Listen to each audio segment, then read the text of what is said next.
जय हिंद दोस्तों, स्वागत है आप सभी का स्टडी प्रमोटर्स में। आज के इस वीडियो में इतिहास chapter 4 class 10th UP board के लिए मोस्ट इम्पॉर्टेंट, ठीक है, औद्योगिकरण का युग, इस चैप्टर को आज पढ़ेंगे। इस चैप्टर को पढ़ेंगे, ये सबसे मोस्ट इम्पॉर्टेंट है। आपको बता दे रहा, बार बार बता रही हूँ मैं आपको। और इसके पहले आप पार्ट 1 नहीं देखिए, पार्ट 1 जाइए देखिए। 1 2 3 4 चैप्टर 4 तक पूरा फुल करवा दिया गया है। आप पूरे एमसीक्यू देखिए। मोस्ट इम्पॉर्टेंट एमसीक्यू है, एनसीईआरटी है और पीवाईक्यू है। एनसीईआरटी मैं इसलिए बार बार आपको बोलती हूँ क्योंकि एनसीईआरटी बहुत ज़्यादा इंपॉर्टेंट है। डीप से जो भी क्वेश्चन पूछता है, ठीक है, जो भी डीप से क्वेश्चन पूछा जाता है वो एनसीईआरटी से ही पूछा जाता है। और जो पीवाईक्यू है, प्रीवियस ईयर क्वेश्चन पेपर है, अगर आपके पास पीवाईक्यू है यानी कि पिछले वर्ष का प्रश्न पत्र है, तो आप हमारे वीडियो से जो भी एमसीक्यू करवाया गया आप उससे मिला लीजिए। आपको क्वेश्चन एग्जैक्ट वही क्वेश्चन मिलेगा, ठीक है, हूबहू क्वेश्चन मिलेगा जो मैंने आपको एमसीक्यू में करवाया है। देखिए, फ्रांस की क्रांति वाला आप मिलाएंगे तो तुरंत आपको मिल जाएगा। फ्रांस की क्रांति कब हुई थी, ये क्वेश्चन मैं करवा चुकी हूँ आपको। तो पूरा वीडियो जाइए, प्लेलिस्ट में, डिस्क्रिप्शन में है, प्लेलिस्ट में जाइए और पूरी वीडियो को देखिए आप, ठीक है। चलिए क्वेश्चन को स्टार्ट करते हैं। फर्स्ट क्वेश्चन है, देखिए फर्स्ट क्वेश्चन क्या है। फ्लाइंग शटल का आविष्कार किसने और कब किया था। आपको बताना है जो फ्लाइंग शटल है उसका आविष्कार किसने और कब किया था। आंसर बताइए आप। जो फ्लाइंग शटल है आविष्कार, इसमें 2 क्वेश्चन बनता है। किसने किया था, ठीक है, किसने और कब किया था। नाम भी पूछ रहा है और सन भी पूछ रहा है कि कौन से सन में किए थे, ये भी बताना है आपको। मैं बार बार इसको बोल रही हूँ, मोस्ट इम्पॉर्टेंट है। आपके क्वेश्चन में, यूपी बोर्ड के क्वेश्चन में बन सकता है। बार बार बोल रही हूँ क्योंकि जितना भी एनालाइज की हूँ मैं, उस हिसाब से आपके एमसीक्यू बनाती हूँ, जितना भी मोस्ट इम्पॉर्टेंट क्वेश्चन है। तो आप जाइए, पूरे वीडियो को वॉच कीजिए और एसएसटी में यानी कि सामाजिक विज्ञान में आपके बहुत अच्छे मार्क्स आएंगे। और एमसीक्यू अगर कर रहे हैं, देखिए 20 नंबर का एमसीक्यू आता है आपका। अगर आप मेरा वीडियो देख लेंगे तो आप उसमें से 18 क्वेश्चन तो कर लेंगे, ठीक है। मैं पूरा नहीं बोलूँगी 20 में 20, क्योंकि डीप से जो क्वेश्चन पूछता है अगर बच्चा नहीं कर पाएगा तो कहेगा मैम झूठ बोल रही थी, ठीक है। तो आपको क्या करना है, 18 क्वेश्चन तो आपको मिल जाएगा, 18 से 19 क्वेश्चन। तो आप अगर वीडियो को देख लेते तो 18 से 19 क्वेश्चन आपके हल हो जाएंगे। चलिए, फ्लाइंग शटल का आविष्कार किसने और कब किया था, आंसर बताना है आपको। देखिए, रिचर्ड आर्कराइट 1769, जॉन के 1773, सैमुअल क्रम्पटन, ठीक है, नाम देखिए थोड़ा सा अजीब है लेकिन आपको याद करना पड़ेगा, और जेम्स हारग्रिप्स। आपको बताना है, आंसर बताना है। क्या आपको आंसर पता है इसमें से कोई आंसर? राइट आंसर क्या हो सकता है, आप बताइए आंसर इसका। देखिए, इसका राइट आंसर क्या होगा, जॉन के। राइट आंसर क्या होगा, जॉन के।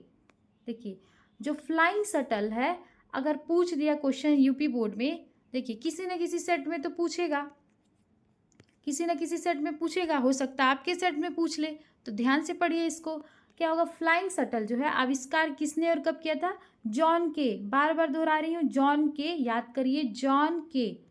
कौन, जॉन के ने किया था फ्लाइंग शटल का आविष्कार, जॉन के।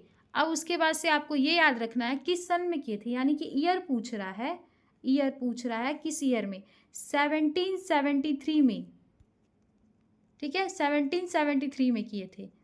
देखिए, आपको याद हो गया फ्लाइंग शटल का आविष्कार किसने किया था, बार बार दोहराइए, फ्लाइंग शटल का आविष्कार किसने किया था, जॉन के।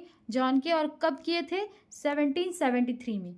अब आपको याद हो गया होगा। चलिए नेक्स्ट क्वेश्चन पे बढ़ते हैं। कौन सा है नेक्स्ट क्वेश्चन, फ्लाइंग शटल किस उद्योग में क्रांति लेकर आया था। अब बताइए, जो भी चीज़ों का आविष्कार होता है, यानी कि जिस भी चीज़ का आविष्कार होगा, ठीक है, उसकी कोई ना कोई ज़रूरत होगी, और अगर ज़रूरत होगी तो वो किसी न किसी चीज़ में क्रांति लाई होगी। तो उस समय की बात हो रही है, यानी कि क्रांति लाया था उद्योग में, ठीक है, उद्योग में। किस उद्योग में क्रांति लेकर आया था, फ्लाइंग शटल का आविष्कार किसने किया था, आप बताइए। जॉन के 1773 में किए थे। अब ये पूछ रहा है जो फ्लाइंग शटल है उस उद्योग में, किस उद्योग में क्रांति लेकर आया था, आंसर आपको बताना है, किस उद्योग में लेकर आया, लोहे के उद्योग में, कपड़ा उद्योग में, सूती मिल के उद्योग में, या जूट के उद्योग में। क्या आपको आंसर पता है? आंसर पता है तो कमेंट बॉक्स में करिएगा, और स्कोर अपना बताइएगा कि मैम इतने में से इतना स्कोर आया है, ठीक है। कमेंट में बताइएगा आप सभी। जो भी बच्चे सीरियसली नहीं ले रहे हैं, आप अगर यूपी बोर्ड 2026 का पेपर देखे आएंगे और मेरे एमसीक्यू से मिलाएंगे, आपको एमसीक्यू मिल जाएगा हूबहू वही क्वेश्चन, ठीक है। मैं बोली भी हूँ, पूरा में पूरा नहीं, 18, 19, 20 क्वेश्चन मिल ही जाएंगे, ठीक है। तो सीरियस लीजिए, सीरियसली पढ़ाई कीजिए आप सभी। देखिए क्या होगा, फ्लाइंग शटल किस उद्योग में क्रांति लेकर आया था? आंसर बताना है। चलिए आंसर क्या होगा, कपड़ा उद्योग। आंसर क्या होगा, कपड़ा उद्योग। यानी कि जो फ्लाइंग शटल है जॉन के ने आविष्कार किया था 1773 में, ठीक है। और ये किस उद्योग में क्रांति लाया था उस समय, औद्योगिकरण के युग में किस उद्योग में लाया था? तो किस उद्योग में, कपड़ा उद्योग में। यानी कि जो कपड़ा उद्योग है, यानी कि इसको 2 गुना, यानी कि इसको बनाने में टाइम कम लगने लगा, जो टाइम है कम लगने लगा था, ठीक है। टाइम कम लगने लगा था, फ्लाइंग शटल का आविष्कार हुआ, क्रांति लेकर आया था। चलिए नेक्स्ट क्वेश्चन है, देखिए नेक्स्ट क्वेश्चन है, फ्लाइंग शटल के आविष्कार का मुख्य लाभ क्या था? अब आपको ये बताना है मुख्य लाभ क्या था, आप ये बताइए, इसका मुख्य लाभ बताना है आपको, ठीक है। पढ़िए क्वेश्चन को, फ्लाइंग शटल के आविष्कार का मुख्य लाभ क्या था? आपने पढ़ा है कि जॉन के ने आविष्कार किया था 1773 में, और किस उद्योग में लाया था, कपड़े उद्योग में। अब आपको ये बताना इसका आविष्कार का मुख्य लाभ क्या था। यानी कि अगर कोई भी चीज़ का आविष्कार किया जा रहा है, उसका उपयोग होगा, ठीक है, उपयोग होगा, उपयोग होने के बाद से उसका लाभ देखा जाएगा। लाभ क्या है, यानी कि जब इस चीज़ का आविष्कार किया जा रहा है तो ज़्यादा से ज़्यादा लोगों को लाभ क्या पहुंच रहा है, सुविधाएं क्या पहुंच रही हैं, लाभ बताना है आपको, ठीक है। चलिए बताना है। फर्स्ट ऑप्शन है सूती कपड़े की गुणवत्ता बढ़ाना था, या कपड़ा बुनाई की गति बढ़ाना था, मशीनों में बिजली की बचत करना था, या धातु निर्माण में मदद करना था। अब पहले ये बताइए, अगर आंसर को आपको छांटना है, ठीक है, एलिमिनेट करना है आंसर को, तो आप कैसे करेंगे? देखिए धातु निर्माण में मदद करेगा। अब बताइए फ्लाइंग शटल जो है वो कपड़ा से है, कपड़ा से संबंधित है, तो ये वाला तो आंसर एकदम गलत हो जाएगा। ऐसे मिलाइए, ठीक है। मशीनों में बिजली की बचत, यहाँ पे बिजली से कोई भी संबंध नहीं है फ्लाइंग शटल का, तो ये भी आंसर गलत हो जाएगा। कपड़ा बुनाई की गति को बढ़ाना या सूती कपड़े की गुणवत्ता बढ़ाना। अब ये दोनों बचा है, ठीक है, ये दोनों और ये दोनों। अब आपको बताना है आंसर की, आंसर क्या सही होगा। अब देखिए मैं आपको क्या बताई हूँ कि कपड़े की जो भी गति होगी, यानी कि बनाने की गति होगी, उसकी उत्पादन क्षमता बढ़ा देगा फ्लाइंग शटल, जो जॉन के ने आविष्कार किया था 1773 में, ठीक है। तो क्या होगा इसका आंसर, देखिए कपड़े की बुनाई की गति को बढ़ा देगा। क्या करेगा, कपड़े की जो बुनाई की गति है उसको बढ़ा देगा, आंसर यही होगा, ठीक है। चलिए नेक्स्ट क्वेश्चन पे चलते हैं। स्पिनिंग जेनी का आविष्कार किसने किया था? आंसर बताना है, स्पिनिंग जेनी का आविष्कार किसने किया था, आंसर बताइए। देखिए Richard Arkwright 1769, James Hargreaves, Samuel Crompton 1779, या एली व्हीटनी, ठीक है। आंसर बताना है क्या होगा। अब देखिए क्वेश्चन बहुत इंपॉर्टेंट है, स्पिनिंग जेनी, ठीक है, स्पिनिंग जेनी बहुत इंपॉर्टेंट क्वेश्चन है। आप बताइए इसका आंसर। क्या आपने आंसर कभी पढ़ा है, या फिर अपने चैप्टर में इसको पढ़े हैं? आप सभी तो पढ़े होंगे, तो आंसर जरूर बताएंगे। चलिए बताइए आप सभी। देखिए फ्लाइंग शटल का आविष्कार किसने किया था? जॉन के, ठीक है, किसने किया था? जॉन के, याद रखना कब किए थे? 1773 में, ठीक है, कब किए थे? 1773 में। अब उसके बाद आपको ये बताना है कि किस लिए था। कपड़ा था, कपड़े की बुनाई के लिए, और कपड़े की बुनाई के लिए जब आविष्कार किया था, इसकी उपयोगिता ज़्यादा से ज़्यादा, ठीक है, किस में काम आई? कपड़े की उत्पादन क्षमता को ये बढ़ा दिया था, बहुत ज़्यादा बढ़ा दिया था, ठीक है। इसका आंसर क्या होगा? स्पिनिंग जेनी जो है, स्पिनिंग जेनी का आविष्कार किसने किया था? James Hargreaves. किसने? जेम्स हारग्रीव्स स्पिनिंग जेनी का आविष्कार किए थे। कब किए थे? 1765 में। कब? 1765 में। बार बार आपको इसलिए मैं दोहरा रही हूँ कि आपको याद हो जाए, ठीक है। चलिए देखिए क्या जेम्स हारग्रीव्स ने किया था, कब किया था? 1765 ईस्वी में। याद रखना है आपको, भूलना नहीं है बिल्कुल भी। और जो बच्चे सीरियसली नहीं पढ़ रहे हैं, सीरियसली पढ़िए आप सभी, ठीक है। चलिए 5 है क्वेश्चन नंबर, पावर लूम का आविष्कार किसने किया था और किस वर्ष किया था? 2 क्वेश्चन बन रहा है, किसने किया था और किस वर्ष किया था। अगर आविष्कार हो रहा है तो उसका नाम और किस सन में किया था ये भी पूछता है, ठीक है। तो बताइए फर्स्ट ऑप्शन है जेम्स हॉरग्रीव्स, ये तो आपको बता दिए हैं किसने किया था। जेम्स हॉरग्रीव्स ने स्पिनिंग जेनी का आविष्कार किया था। आप सन पिछले वाले पैक करके देखिएगा सन क्या है, और आप कमेंट बॉक्स में बताइए कि किस सन में किए थे। रिचर्ड आर्कराइट, जॉन के, अब जॉन के कौन है आप बताइएगा कमेंट बॉक्स में, और सैमुअल क्रम्पटन, ठीक है, 1779 में। आंसर बताना है।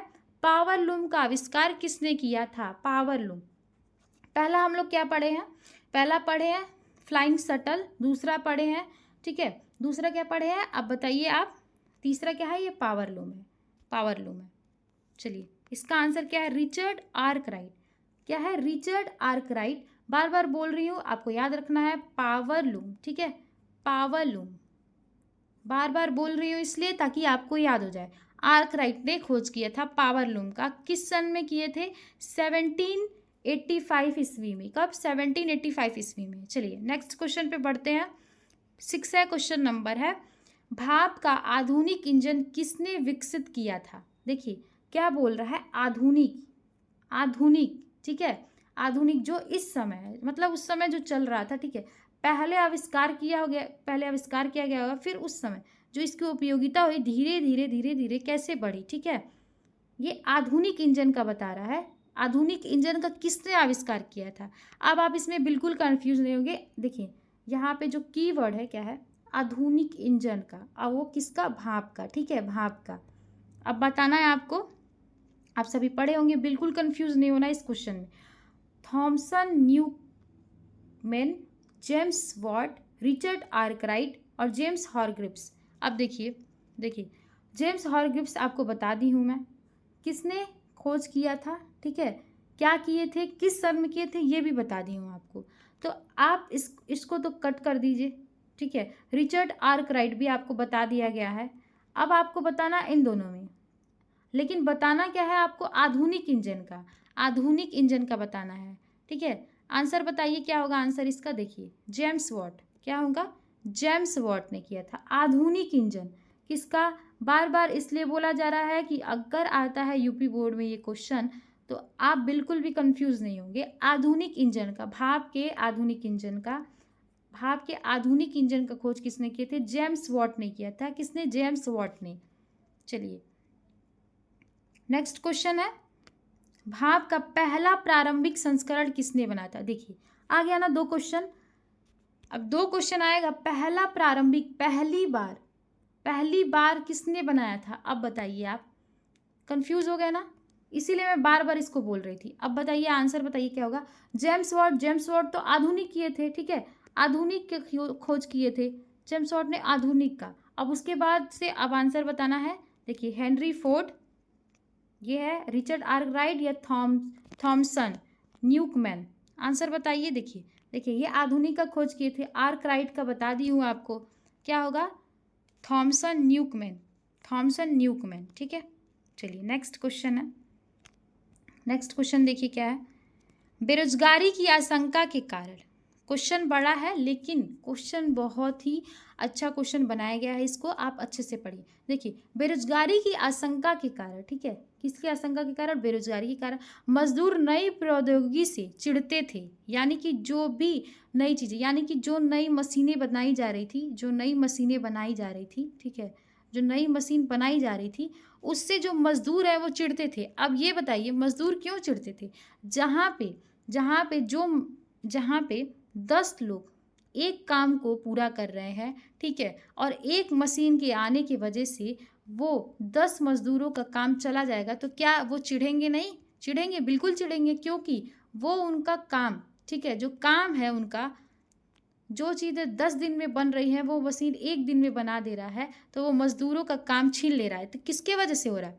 चिढ़ते थे, इसलिए मजदूर चिढ़ते थे क्योंकि जो नई नई मशीनें थी, उत्पादन क्षमता उनकी बहुत अधिक थी, ठीक है। जहाँ पे कपड़ा 2-3 दिन में बनता था वो 1 दिन में मशीन बना के दे देता था, तो इसलिए मजदूर क्या करते थे? चिढ़ते थे। जब उन उद्योग में स्पिनिंग जेनी, अब आप बताइए स्पिनिंग जेनी का आविष्कार किसने किया और कब किया, का इस्तेमाल शुरू हुआ, तो हाथ से ऊन काटने वाली महिलाएं जो हैं, जो हाथ से ऊन काटने वाली महिलाएं हैं, इस तरह की मशीनों पर क्या करती थी?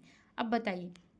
देखिए मशीन बना, ठीक है, मशीन बना और यहाँ पे मजदूर हैं, मजदूर है, मशीन बना और मशीन क्या कर रहा है, कई सारे कपड़े यानी कि 10 से 100 कपड़े एक दिन में बना दे रहा है, एक दिन में। यही मजदूर काम करके इस कपड़े को कई दिन से अपनी मेहनत से बना रहे हैं, ठीक है, 10 दिन में इस काम को बना रहे हैं, तो क्या इस 10 दिन का उनको पैसा तो मिलता होगा। अब यही चीज़ मशीन क्या कर रहा है, एक दिन में बना रहा है, तो इनकी जो नौकरी है वो तो गई, ठीक है, नौकरी जो है इनकी तो गई, ठीक है, मशीन छीन लिया ना। अब जो महिलाएं जो थी घर में जो काम करती थी, ऊन उद्योग में जो स्पिनिंग जेनी था इस्तेमाल जब शुरू हुआ, ऊन उद्योग में स्पिनिंग जेनी का आविष्कार शुरू हुआ, तो महिलाओं को, जो ऊन काटने वाली जो महिलाएं थी, इस तरह की जो मशीनों का आविष्कार हुआ था, क्या करती थी उसका, किस तरह से इसकी आलोचना उन्होंने किया था, किस तरह से इसका विरोध किया था, ये आपको बताना है। ध्यान से सुनिएगा, जो बात मैं आपको बताई हूँ उसको ध्यान से सुनिएगा, ठीक है। बताइए, मशीनों का स्वागत करती थी। अब ये बताइए, जो मशीन नौकरी खा रही है, ठीक है, क्या उसका स्वागत करेंगी? बिल्कुल नहीं करेंगी।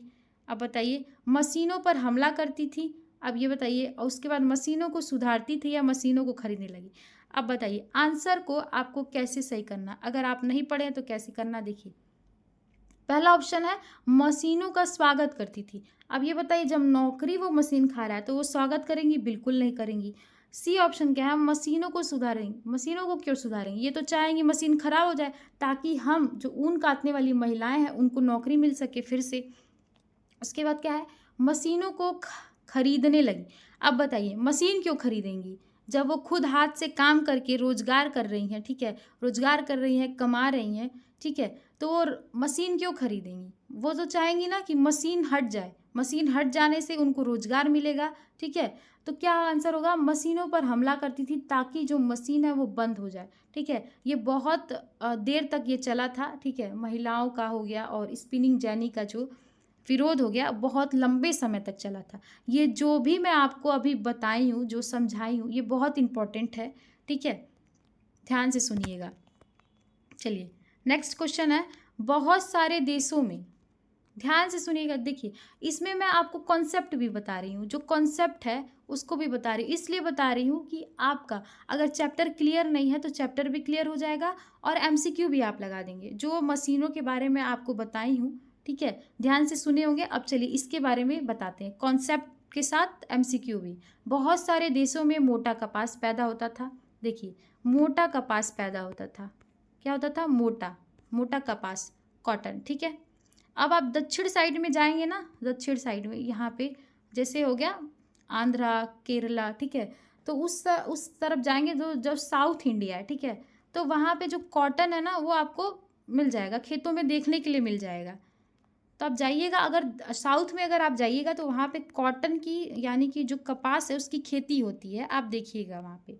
चलिए, बहुत सारे देशों में मोटा कपास पैदा होता है, लेकिन भारत में पैदा होने वाला कपास किस प्रकार का है? अब आंसर बताना है आपको। यानी कि बहुत सारे देशों में मोटा कपास पैदा होता है, यानी कि अपने भारत में कौन सा कपास पैदा होता है, यानी कि किस प्रकार की, उसकी क्वालिटी क्या है, आपको ये बताना। मोटा कपास, महीन कपास, ठीक है, उसके बाद क्या है, रेशेदार कपास या कृत्रिम कपास। अब आंसर बताना है, क्या होगा आंसर, देखिए आंसर क्या होगा, महीन कपास होता है। जो देखिए, जो अपना भारत है ना, भारत जो है वहाँ पे जो कपास की क्वालिटी है ना बहुत अच्छी मानी जाती है, महीन कपास, इससे बनने वाली जो कपड़े होते हैं, ठीक है, बहुत अच्छे माने जाते हैं। कपास इंडिया का जो अपने भारत है वहाँ की जो कपास है बहुत महीन कपास होती है, बहुत अच्छी मानी जाती है। अब आपको पता हो गया होगा कपास के बारे में। चलिए, क्या होती है, महीन कपास पाई जाती है, और देशों में कैसा, मोटा, ठीक है, याद रखिएगा, मोटा। अब चलिए 11 है क्वेश्चन नंबर, देखिए। अब देखिए, जो बच्चे सीरियस नहीं ले रहे हैं, अब आपका जब यूपी बोर्ड का एग्ज़ाम हो जाएगा 2026 का, आप मेरे चैनल पे आइएगा और जितने भी प्लेलिस्ट में एमसीक्यू करवाई हूँ मैं, आप उसको, ठीक है, जितना भी मॉडल पेपर आया है, यानी कि जितना भी आपका क्वेश्चन आया था 2026 में, आप मिलाइएगा, क्वेश्चन आपको मिल जाएंगे, ठीक है। 18 से 19 क्वेश्चन मेरे वीडियो से आपको मिल जाएंगे। चलिए, सीरियस होके पढ़ाई कीजिए, इसीलिए बार बार मैं बोल रही हूँ। चलिए, 11 है क्वेश्चन नंबर, अर्मेनियन, ठीक है, और फारसी सौदागर भारत में कौन से स्थानों पर रास्ते व्यापार करते थे? भारत में कौन से स्थानों से व्यापार करते थे? आर्मेनियन और फारसी सौदागर भारत से कौन कौन से स्थानों के रास्ते व्यापार करते थे? आंसर बताना है आपको।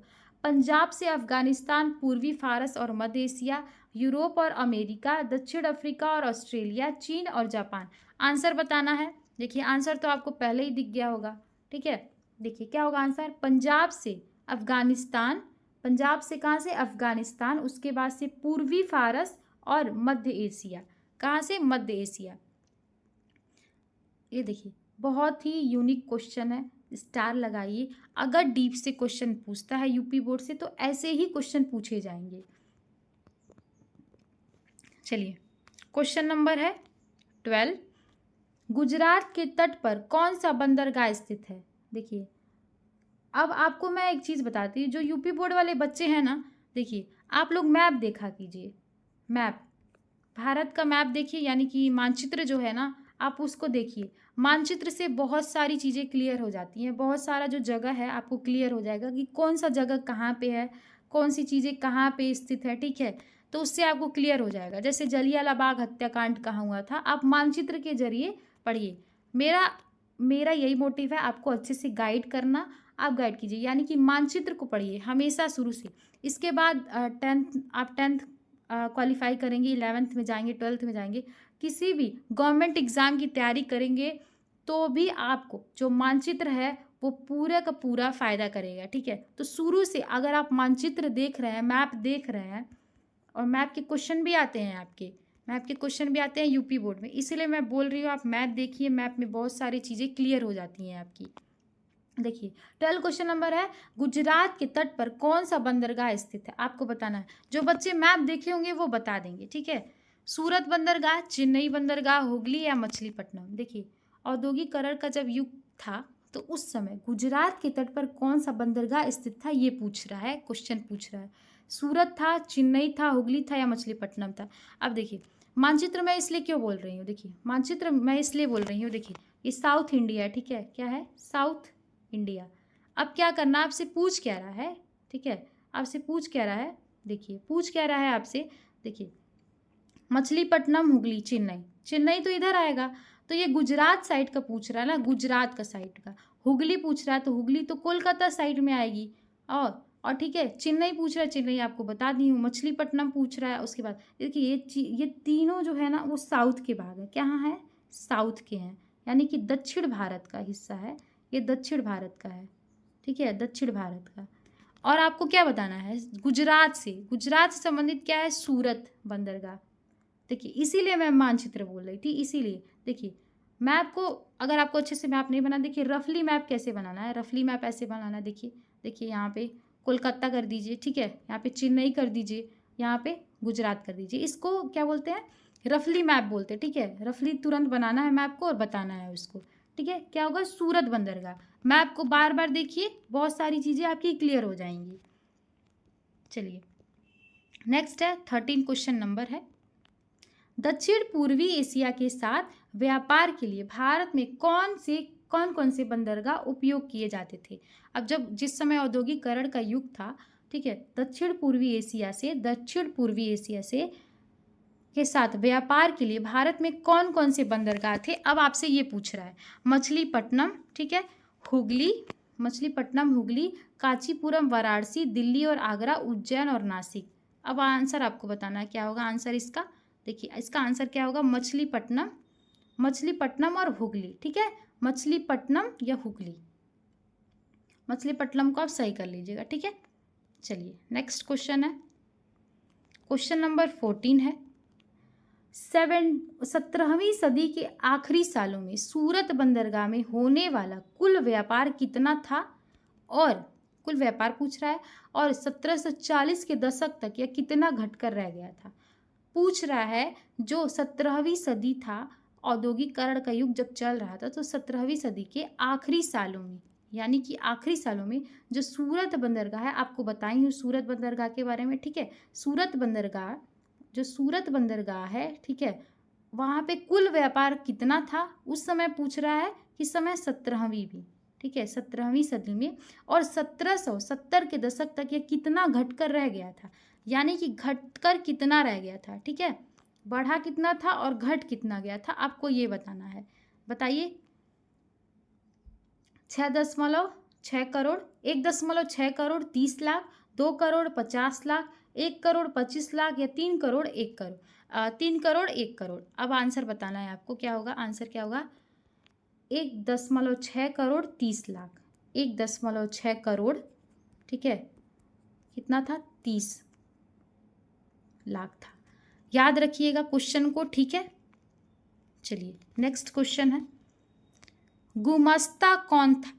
अब देखिए ये न्यू वर्ड है, ठीक है, क्या है, न्यू है। ऐसे ही क्वेश्चन बनते हैं और बच्चे नहीं समझ पाते हैं कि क्या है ये, ठीक है। ये क्या पूछ रहा है, गुमस्ता, ठीक है, गुमस्ता, ये क्या है, एनसीईआरटी से है, एनसीईआरटी।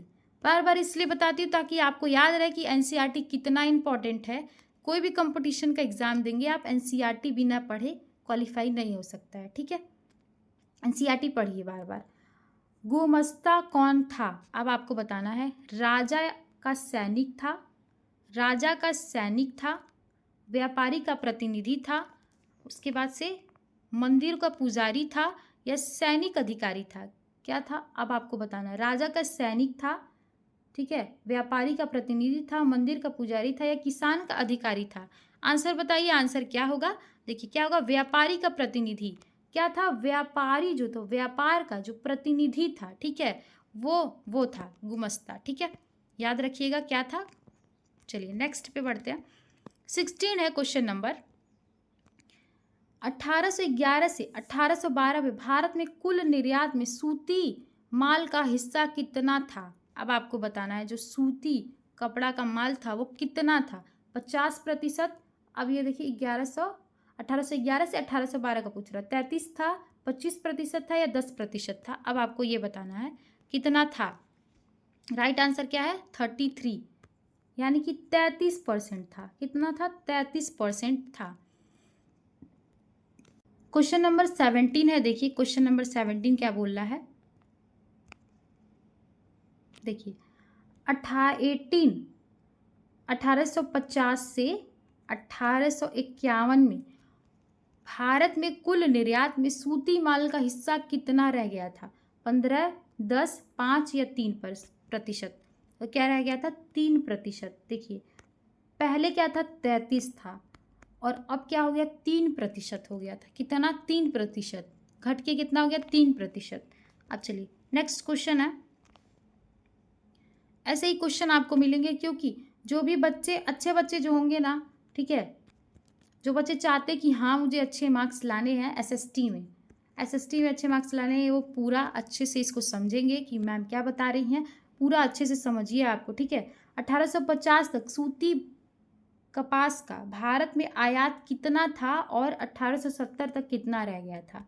अब आपको ये बताना है कि जो सूती कपड़ा है, 1850 में सूती कपास का भारत में आयात कितना था, और 1870 तक कितना हो गया था। अब आपको बताना है क्या होगा, 20% से 40, 31 से 50, ठीक है, 31 से 50, उसके बाद से 25 से 45, 15 से 35।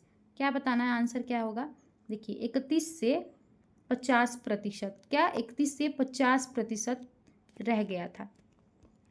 क्वेश्चन नंबर है 19। देखिए 19 क्या है, 1912 में जमशेदपुर में भारत का पहला लौह और इस्पात संयंत्र किसने स्थापित किया। यहाँ पे 2 क्वेश्चन बन रहा है। अब आपसे क्वेश्चन क्या पूछेगा, देखिए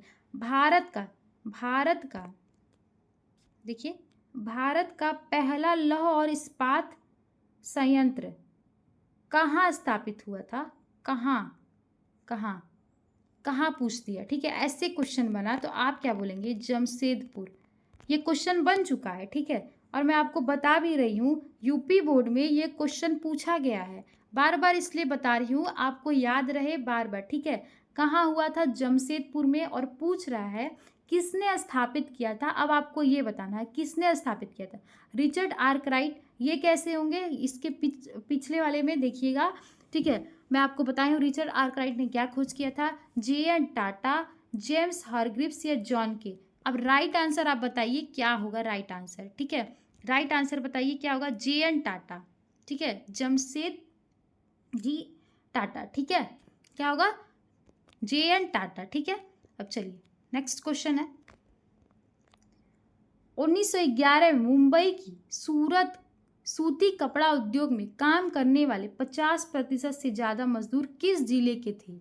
अब बताइए ये 1911 में मुंबई की सूती कपड़ा जो उद्योग था, मुंबई में जो सूती कपड़ा उद्योग था, ठीक है, उसमें काम जो कर रहे थे, मजदूर जो काम कर रहे थे वो 50% यानी कि आधा, यानी कि 100 मजदूर है तो उसमें से 50 मजदूर जो होंगे वो किस जिले से थे, ये पूछ रहा है आपको।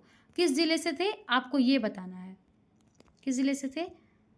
अब बताइए आंसर, कानपुर से, रत्नागिरी से, ठीक है, बताना है क्या होगा, रत्नागिरी से। क्या होगा आंसर, रत्नागिरी से आंसर बताना, ठीक है।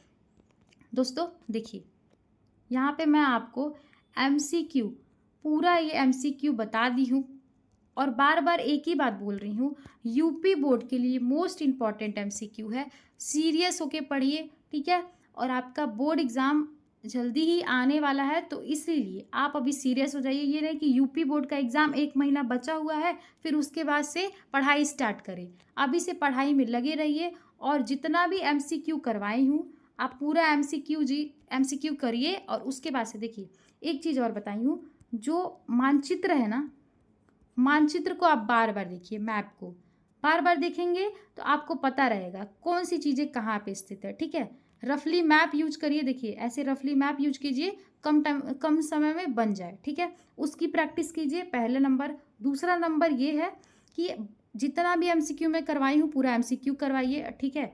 और तीसरी बात ये है कि कंप्लीट SST का वीडियो मैं बनाऊंगी जो मोस्ट इम्पॉर्टेंट है, ठीक है, यूपी बोर्ड में जो आ चुका है या फिर आने वाला हो सकता है, ठीक है, उसका भी कंप्लीट वीडियो मैं बनाऊंगी, उसको भी आप देखिएगा जब यूपी बोर्ड का एग्ज़ाम नज़दीक आने वाला रहेगा। और जितना भी अभी तक करवाई हूँ आप उसको देखिए, डिस्क्रिप्शन में जाके लिंक देखिए। चैनल को सब्सक्राइब नहीं किए तो सब्सक्राइब कीजिए ताकि जल्दी से जल्दी नोटिफिकेशन आप तक पहुँचे। धन्यवाद दोस्तों।